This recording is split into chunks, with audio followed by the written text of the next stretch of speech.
தென்காசி மாவட்டம் ஆலங்குளத்துக்கு அருகில் இருக்கக்கூடிய நெட்டூர் என்கிற கிராமத்தில் மிகப்பெரிய ஒரு சாதிய வன்கொடுமை நடந்திருக்கு. சாதிய வன்கொடுமைக்கு என்ன காரணம் என்று எல்லோரும் பேசுறாங்க. சாதிய வன்கொடுமைக்கு என்ன காரணம்னா சாதி தான் காரணம்ங்கிறத புரிஞ்சுக்கிற மாட்டேங்கிறாங்க. அரசு காரணமா, போலீஸ் காரணமா, மக்கள் காரணமா என்று பேசுவதை விட சாதிய பிரச்சனைக்கு சாதி தான் காரணம் சொல்லி புரிய ஆரம்பிச்சுட்டா நம்மளால சாதிக்கு எதிராக செயல்பட முடியும், சாதியை விமர்சிக்க முடியும், சாதி தவறானதுன்றத தலைமுறையாக நாம் கடத்த முடியும், பள்ளிக்கூடங்களில் சொல்ல முடியும், பொது நிகழ்ச்சிகளில் சொல்ல முடியும். சாதியை விமர்சிக்காமல், சாதியை எதிர்க்காமல், சாதி என்று சொல்வதற்கே பயந்து கொண்டிருப்பதனால தான் சாதிய பிரச்சனைகள் தொடர்ந்து தமிழ்நாடு முழுவதும், இன்னும் சொல்லப்போனால் இந்தியா முழுவதும் மிக மோசமான விளைவுகளை ஏற்படுத்தி கொண்டே இருக்கிறது. அந்த குறிப்பிட்ட நெட்டூர் கிராமத்தில் நடந்த பிரச்சனை என்ன? அந்த கிராமத்துக்கு நாங்கள் நேற்றைக்கு முதல் நாள் போயிருந்தோம். நேற்றைய தினம் ஊர் முழுவதும் ரத்தக்காடாக இருக்குது. ஊர் முழுவதும் ரத்தக்காடாக இருக்குது. பசங்க வெட்டுப்பட்டு ஓடினவங்க, பாதத்திலிருந்து வழிஞ்ச ரத்தம் ஊர் முழுவதும் ரத்த தடமாக இருக்குது. ஓடி போய் விழுந்த இடத்துல ரத்த சேராக இருக்குது. அங்கே இருக்கக்கூடிய தரை, சுவர் எல்லா இடங்கள்லையும் ரத்தம் தெளிக்கப்பட்டிருக்கிறது. மனித உடம்பிலிருந்து இவ்வளவு மோசமாக குருதி சிந்தப்பட்டிருக்கக்கூடிய அந்த காட்சியை நம்ம பார்த்தா உண்மையிலேயே அதிர்ச்சியா இருக்கு. இந்த அளவுக்கு ஒரு மிருக குணம் கொண்டவர்களா மனிதர்கள்?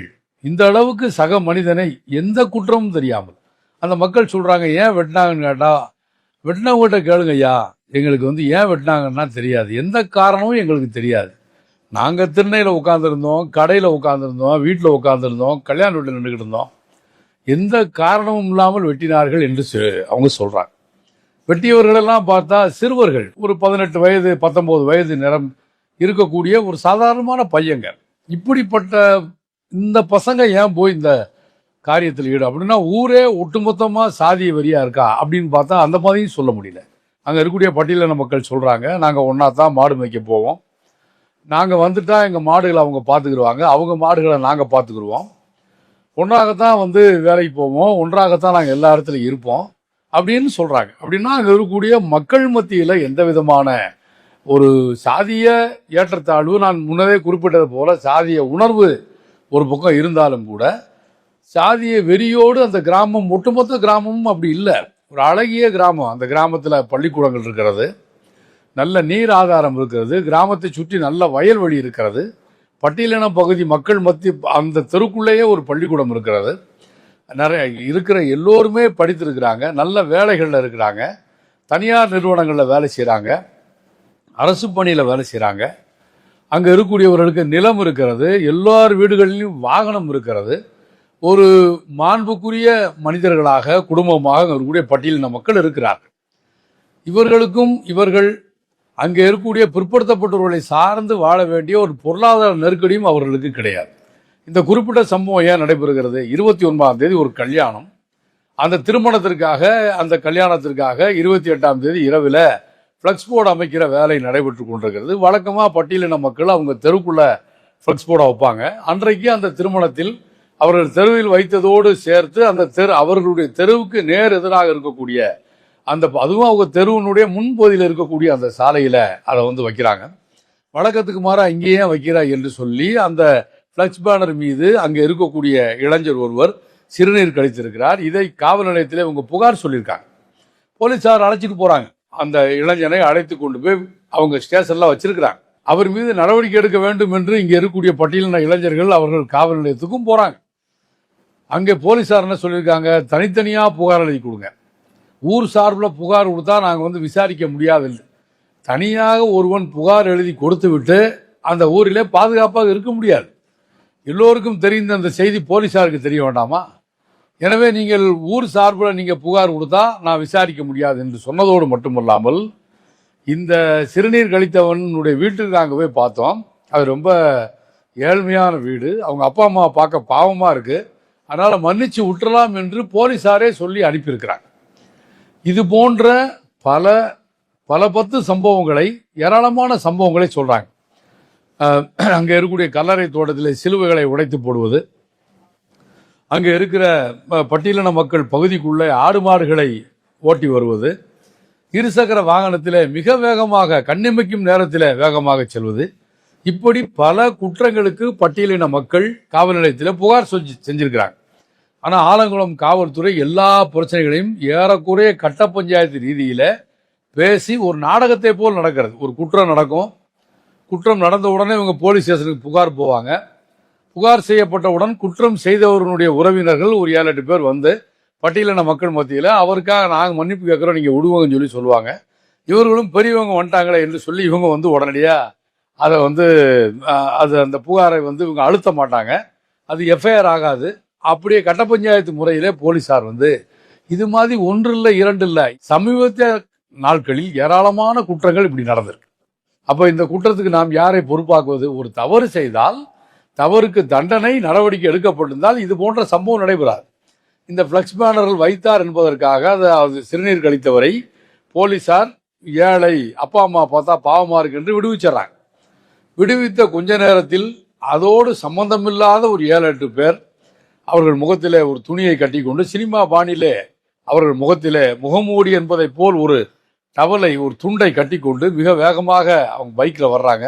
அந்த காட்சியெல்லாம் சிசிடிவி கேமராவிலே பதிவாயிருக்கிறது. கைகளில் 2 பக்கமும் வெட்டறிவாளையும் வீச்சறிவாளையும் வைத்துக்கொண்டு கண்ணில் எதிர்பட்டவர்கள் எல்லோரையும் வெட்டியிருக்கிறார்கள். அங்கே இருந்த இருசக்கர வாகனங்களை நம்மால் கண் கொண்டு பார்க்க முடியவில்லை. வெட்டப்பட்டவர்களுடைய கைகள் கால்கள்லாம் பாலமாக பிளந்திருக்கு கிராமத்தில் சொல்ற அடிப்படையில். ஃபேஸ்புக்கில் அந்த படங்களை போட்டால் ஃபேஸ்புக் இந்த படங்களை ரிஜெக்ட் செய்கிறது, பார்ப்பதற்கு சென்சிட்டிவா இருக்கு என்று ஃபேஸ்புக் சொல்கிறார். அப்படி என்றால் நேரடியாக அவர்களை பார்க்கிற போது எப்படிப்பட்ட நிலைமை ஏற்படும்? அந்த மக்களிடம் நாங்கள் கேட்டோம். இப்படி தொடர்ச்சியாக வன்முறை நடைபெறுகிறதை, இதை தீர்ப்பதற்கு என்ன செய்வது என்று கேட்கிற போது மக்கள் ஒட்டுமொத்தமாக சொல்வது, பட்டியலின மக்களுடைய குடியிருப்புக்கு அருகிலே ஒரு பன்றி குடிசை இருக்கிறது, பன்றி குடிசை.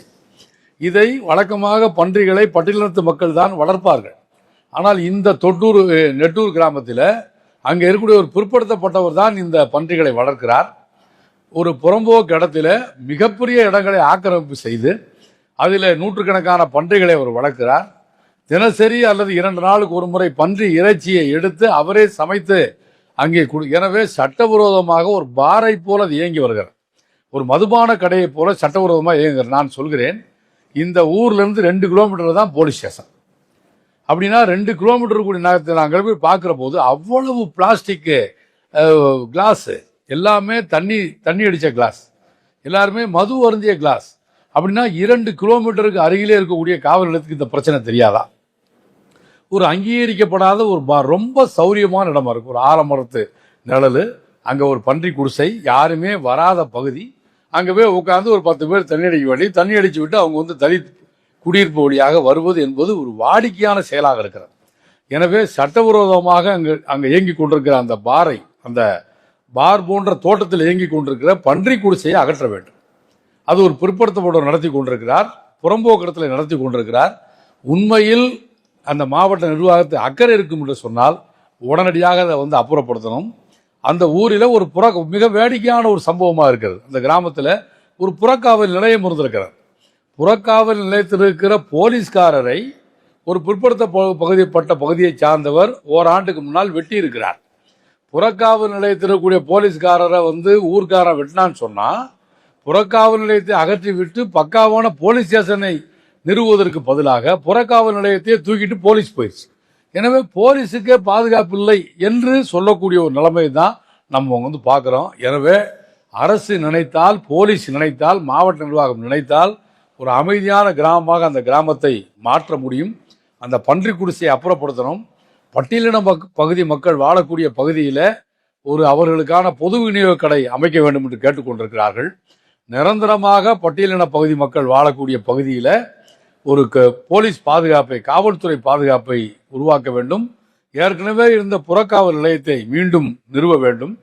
மாவட்ட அதிகாரிகள், வட்டார அதிகாரிகள் தொடர்ச்சியாக அந்த பகுதிக்குள்ள ரோந்து பணிகளுக்கு செல்ல வேண்டும். இப்படிப்பட்ட முயற்சிகளை மேற்கொள்வதன் மூலமாக நெட்டூர் கிராமத்தை அந்த கிராமத்துடைய அமைதியை நாம் மீட்டெடுக்க முடியும்.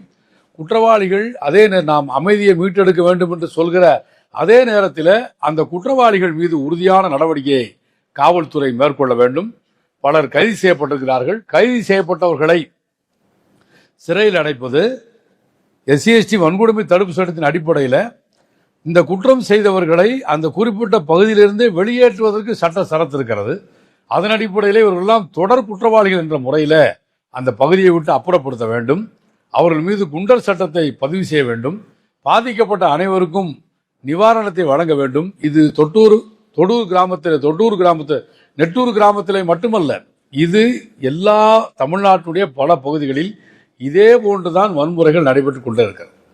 எனவே இதில் நாம் எதிர்பார்க்கிற மாற்றம் என்பது காவல்துறை உறுதியான நடவடிக்கையை மேற்கொள்ள வேண்டும். சட்டத்தின் அடிப்படையில் 6 மாதத்திலே வழக்கை முடித்து குற்றவாளிகளுக்கு தண்டனை கொடுத்தால் அதுவரை குற்றவாளிகளுக்கு பிணை கிடைக்கக்கூடாது. இதையெல்லாம் அரசு உறுதி செய்தால் நிச்சயமாக சாதி கொடுமைக்கு எதிரான இது போன்ற வன்கொடுமைகள் நடைபெறுவதை நாம் நிச்சயமாக தடை செய்ய முடியும். இது போன்ற அவசியமான நடவடிக்கைகளை அரசு உறுதியான முறையில் மேற்கொள்ள வேண்டும் என்பதுதான் அந்த நெட்டூர் கிராமத்தை சார்ந்த பட்டியலின மக்களுடைய கோரிக்கை. அந்த கோரிக்கையை அவர்களின் சார்பிலே நான் வழிமொழிகிறேன். இந்த கோரிக்கையின்பால் அரசு உறுதியான நடவடிக்கைகளை மேற்கொள்ள வேண்டும் என்று இந்த நேரத்தில் நான் வலியுறுத்துகிறேன்.